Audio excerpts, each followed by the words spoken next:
Now we'll be talking about the basics of Power BI. Power BI is a Microsoft tool particularly used for visualization of data. And when I say it's used for visualization of data, what I mean is it uses visual to communicate with the public. It literally uses easy to understand visuals like pie chart, bar chart, column chart, line chart, and so many other visuals. It uses these particular visuals to communicate the progress or backlog or follow-up or any other communication regarding data. Anyone can use Power BI. Particularly what I mean is it's very easy to understand and use Power BI to solve problems in the workplace. So it's very easy to learn. And going into the downloading aspect, how to download Power BI, you literally go to Microsoft Store, you type in Power BI, you see Power BI Desktop, you see Power BI Report Builder. Power BI Report Builder is particularly for drawing out paginated reports. A Power BI Desktop will be the best to download. You can either download the free version or the one which you subscribe to, and that's it.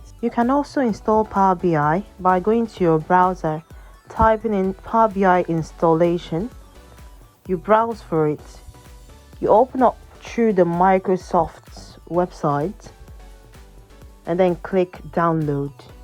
You should be able to choose one of the options from the Power BI setup according to your system's preference or capability, and finally click download, and that does the work for you.